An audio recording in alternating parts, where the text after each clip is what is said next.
આજની ધર્મકથા. પ્રણામ. આર્યાવર્તની ભૂમિ અને એ ભૂમિની અંદરમાં થયેલા એવા વ્યક્તિઓ કે જે વ્યક્તિઓએ સંત નામનો જે શબ્દ છે એ શબ્દને પોતાના જીવનમાં ચરિતાર્થ કર્યો. જેમના જીવન જોઈને આપણને ખરેખર એવું માનવું પડે કે નિસ્પૃહતા શું હોય. જેમના જીવનમાં પરમાત્મા ભક્તિ એવી અજોડ રીતે વણાયેલી હતી કે એ જીવનનું જાણે અભિન્ન અંગ હોય. આપણા શરીરની અંદરમાં હાથ એ આપણું અભિન્ન અંગ છે. એ કોઈ છૂટું ન પાડી શકે આપણાથી, અને એ છૂટું પડે તો એના વગર જીવવું એ આકરું લાગે.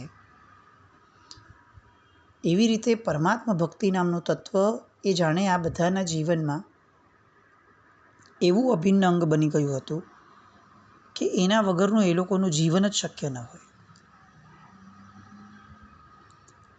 અને આવી પરમાત્મા ભક્તિ જેમના જીવનમાં વણાયેલી હતી એવા ઉત્તમ તત્વોમાંના એક ભક્ત કવિ ત્યાગરાજ, એમની વાત આપણે ગઈકાલથી શરૂ કરી છે. એક સરસ મજાની પંક્તિ કેટલાક વ્યક્તિઓ માટે, કેટલાક સંતો માટે આપણે ત્યાં સુભાષિત તરીકે ગવાય છે. જનયંતિ પ્રકાશમ દીપશિકા સ્વાંગ દાહિન. જેમ દીપક પોતાના અંગને બાળે છે, પોતે બળી સળગી અને પ્રકાશ ઉત્પન્ન કરે છે, એવી રીતે કેટલાક વ્યક્તિઓ એવા છે કે જે પોતાની જાતને બાળીને પણ જગતને અજવાળે છે. આ ત્યાગરાજજી, આપણે ગઈકાલ સુધી એવું જોયું કે એમના બીજા લગ્ન થયા. એમની પ્રથમ જે પત્ની હતી પાર્વતી દેવી, એની નાની બહેન સાથે. એવું ઉત્તમ તત્વ એમને મળ્યું કે એમણે ક્યારેય પણ આ ત્યાગરાજજીને કમાવવા માટેનો આગ્રહ ન કર્યો. આ વ્યક્તિની પવિત્રતા કેવી હશે એ આપણે ખાલી વિચારીએ. ગઈકાલે આપણે જોયું કે એમણે એ સમયના સર્વશ્રેષ્ઠ કહી શકાય એવા વેંકટરમણજી પાસે એમણે સંગીતનું જ્ઞાન મેળવ્યું. ખ્યાતિ એવી કે રાજાઓ તરફથી એમને આમંત્રણ મળતું, પણ અંદરની પવિત્રતા એવી કે ધન માટે પોતાની વિદ્યા વેચવાનું એ એમને અશક્ય લાગે.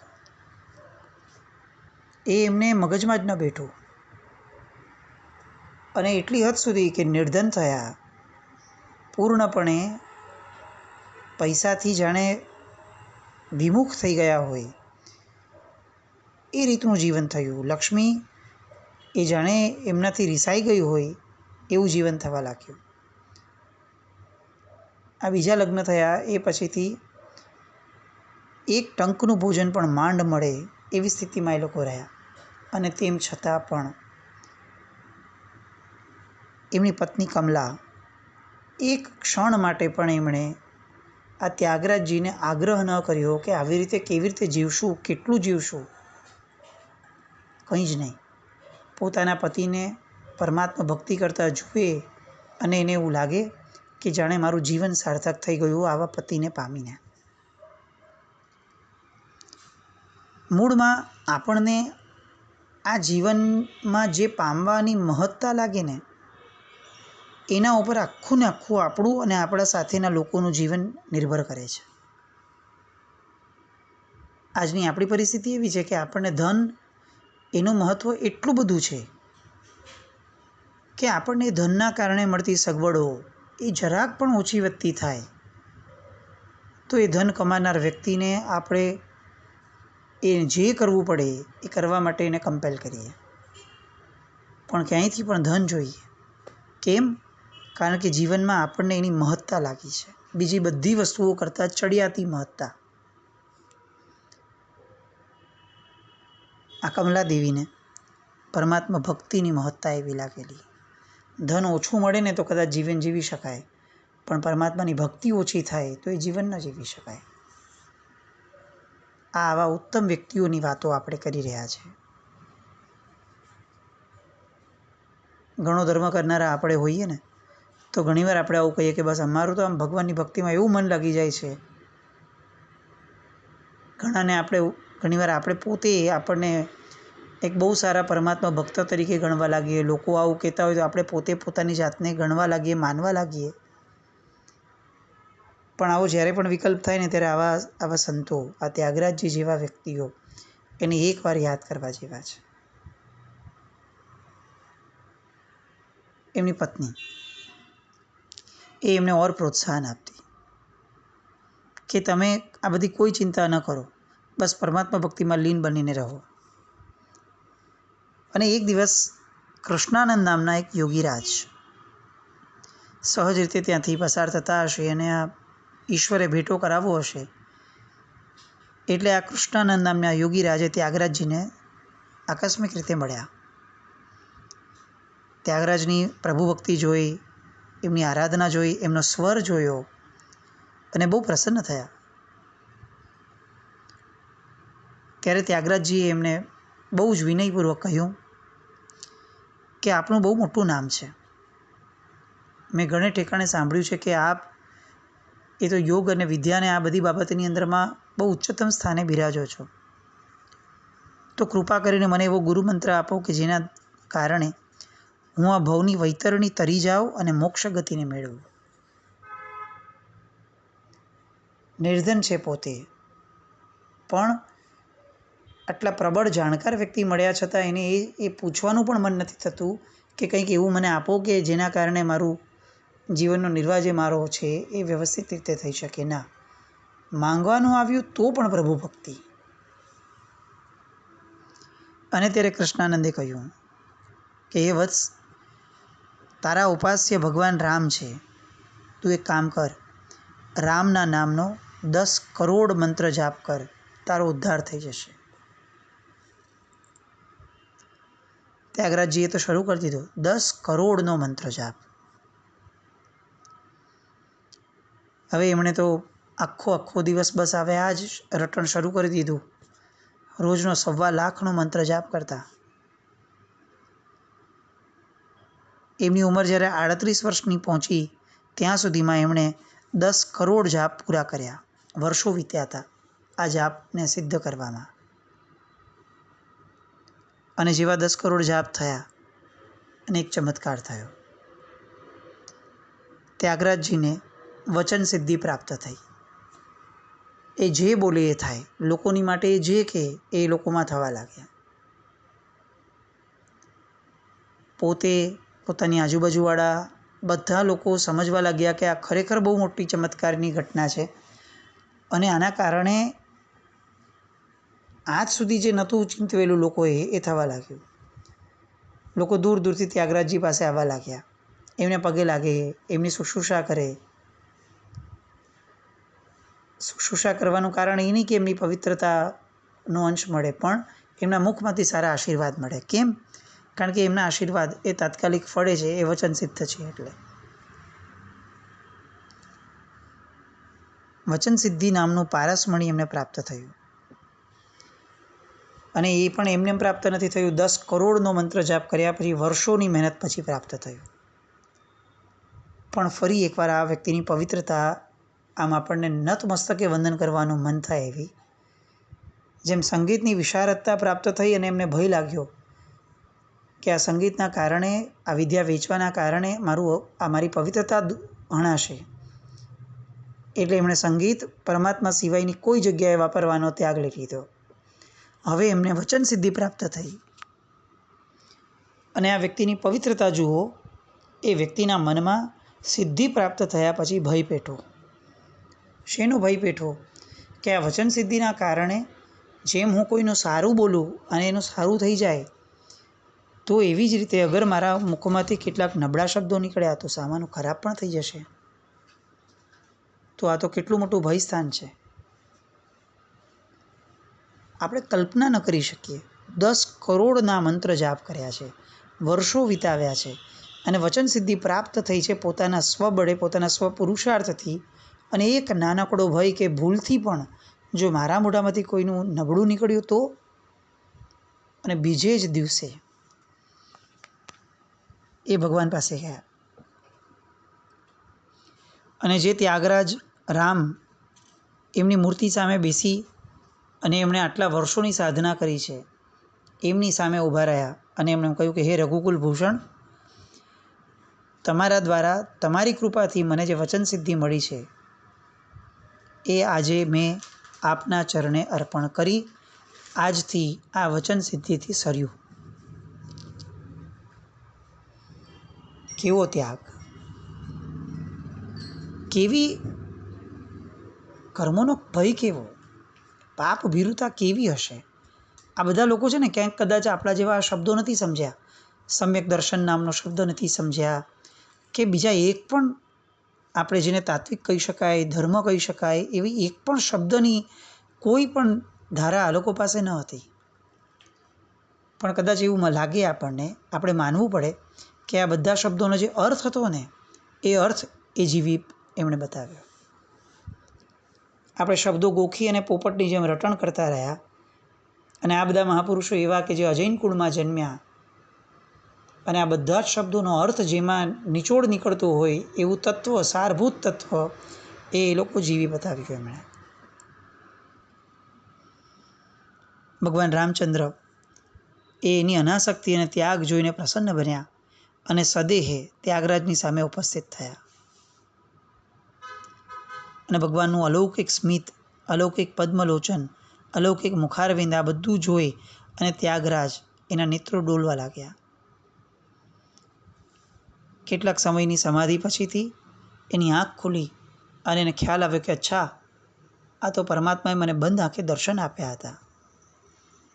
બસ એ દર્શન મળ્યા ત્યાર પછીથી એમની જે રચનાઓ થઈ, એમણે જે પદો બનાવ્યા, ભજનો, ગીતો બનાવ્યા, પરમાત્માના વિરહની વ્યથા જે એની હતી એ એટલી બધી ભળવા લાગી કે આખા દક્ષિણ ભારતમાં આજે પણ ભક્તરાજ તરીકે આ ત્યાગરાજ ઓળખાય છે. એકવાર એમની આ સાધના જોઈ સંગીતની, અને સ્વયં નારદજી એમની સામે ઉપસ્થિત થયા હતા. ત્યાગરાજજીએ કહ્યું, પધારો દેવમુનિ. અને ત્યારે નારદજી એમને કહે છે કે ધન્ય છે તને ને તારી ભક્તિને અને તારા વિશુદ્ધ સંગીત જ્ઞાનને. લે, હું તને આ ગ્રંથ આપું છું, તું એનું અધ્યયન કરજે. વાણીની દેવી સરસ્વતી એ તારા પર પ્રસન્ન થશે. ત્યાગરાજજીએ નારદજીએ આપેલા ગ્રંથનું અધ્યયન કર્યું. આપણને આપણા આખા જીવનકાળ દરમિયાન ક્યારેય આવું સાંભળવા નહીં જ મળ્યું હશે, કારણ કે લગભગ આવી ક્યાંય ઘટના સાંભળવા નથી મળી.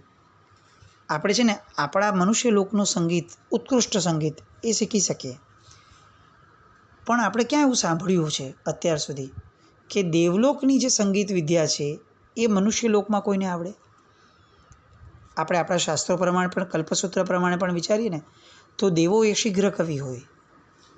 શીઘ્ર કવિ હોય એ દેવલોકમાં જાય, અને દેવતાઓ જે છે એ જે પરમાત્મા ભક્તિમાં લીન હોય એ પોતાની મેળે, પોતાની રીતે, અલગ અલગ રીતે એ પરમાત્માની સ્તવનાઓ રચે. પણ એ રચનાઓ આપણને ન મળે. આપણને મળે, સાંભળવા કદાચ કોઈને મળ્યું હોય તો યાદ ન રાખી શકીએ. કેમ? કારણ કે દૈવત્વની ભાષા જ અલગ છે. એ ભાષા મનુષ્ય યાદ ન રાખી શકે. પણ અહીંયા આ ચમત્કાર સર્જાણો. ત્યાગરાજજીએ જીવનકાળમાં એના પછીના જે એમને પ્રાપ્ત થયું એ પછીથી પૂર્ણપણે એ દૈવત્વના, દેવલોકના સંગીતની ભાષા એ ગ્રંથ દ્વારા એમને પ્રાપ્ત થઈ, અને પોતે આખું જીવન એ આ દેવલોકનું સંગીત એનું ગાન કરતા રહ્યા. એ સમયે દેશના ખૂણે ખૂણામાં લોકોને આ ખ્યાલ આવ્યો કે દેવલોકમાં જે સંગીત ગવાય છે એ સંગીત ત્યાગરાજજી ગાતા હોય છે. લોકો દેશના ખૂણે ખૂણેથી એમનું સંગીત સાંભળવા માટે આવતા. અને ત્યારે દક્ષિણમાં જેમનું રાજ્ય ચાલતું હતું એવા રાજાઓએ એમને કહેણ મોકલ્યું અને કીધું કે તમે અમારે ત્યાં ગાવા માટે આવો. અને ત્યારે સંગીતની, ધર્મની, અધ્યાત્મની, પવિત્રતાની, ભક્તિની ખુમારી કેવી હોય એ આ ત્યાગરાજજીના શબ્દોમાંથી જાણે નીતરતી હતી. અને એમણે એમ કહ્યું કે મારું સંગીત એ મારા ભગવાન રામ માટે છે, કોઈ દેહધારી મનુષ્ય માટે નથી.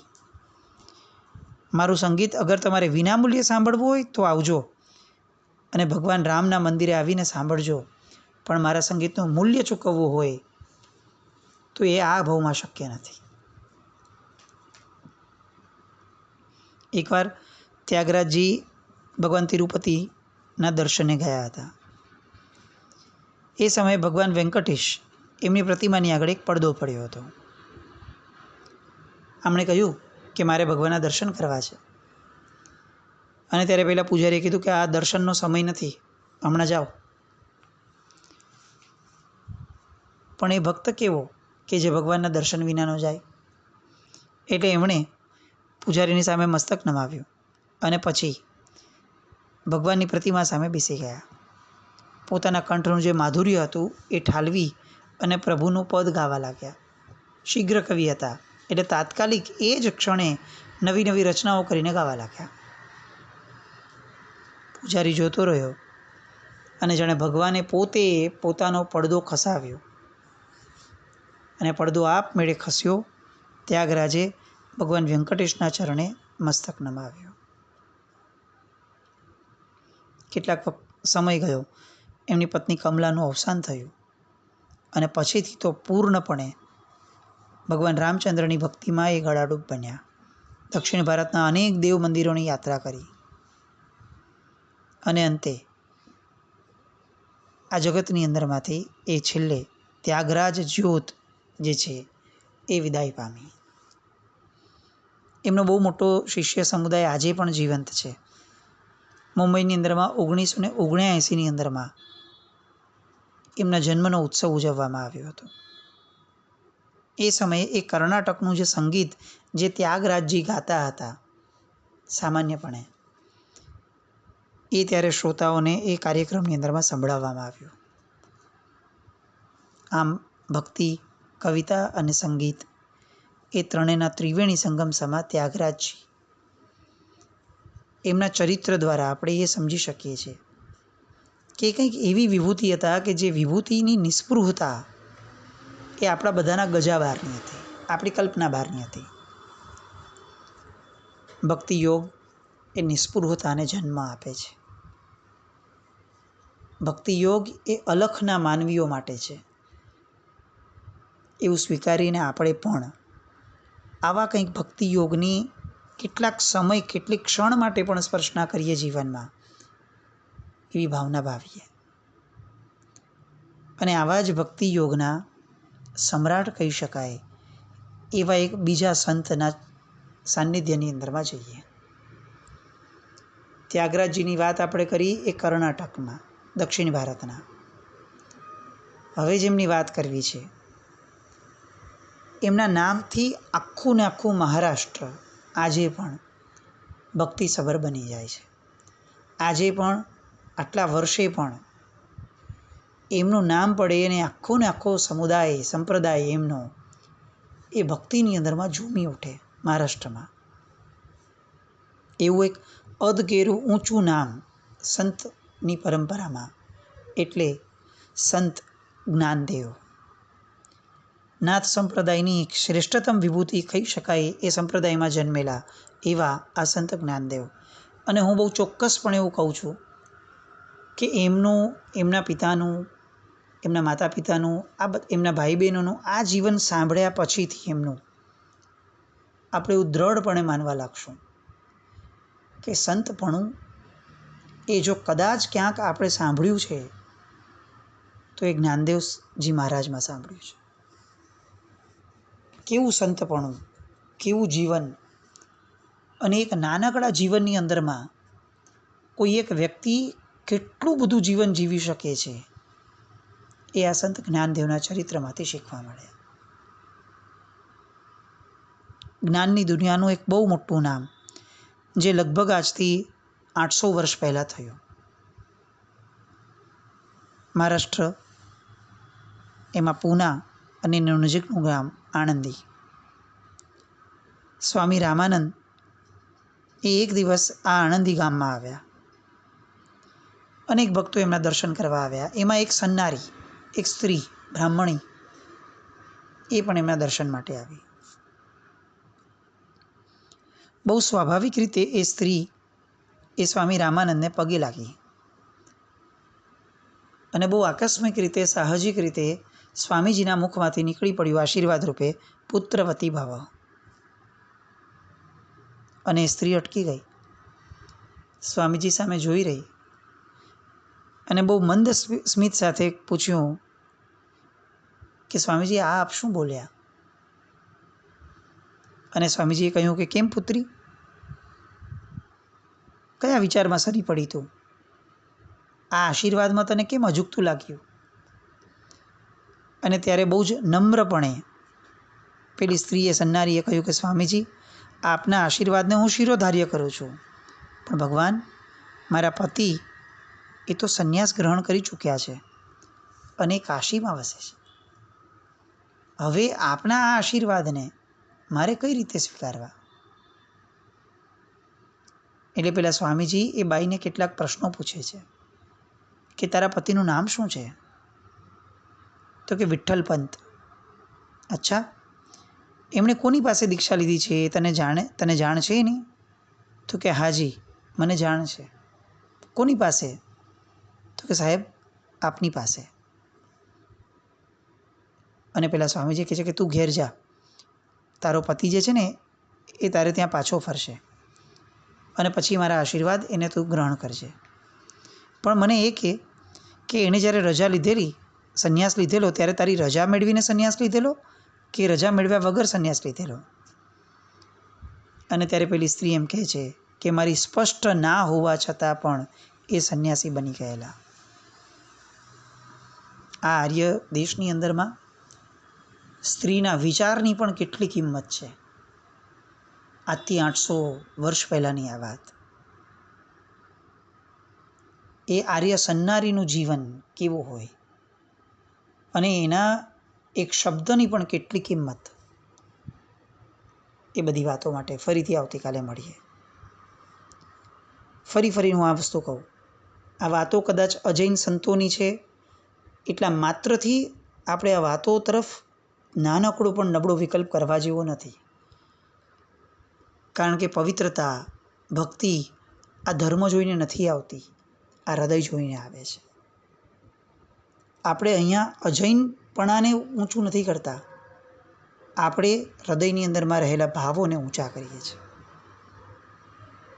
અનેકાંતવાદના સિદ્ધાંતથી ક્યાંય આપણે વિચલિત ન થઈએ અને પરમાત્માના નિતાંત શાસનમાં જે એક દૃષ્ટિકોણ મળ્યો છે એ દૃષ્ટિકોણને ક્યાંય ચૂકી ન જઈએ.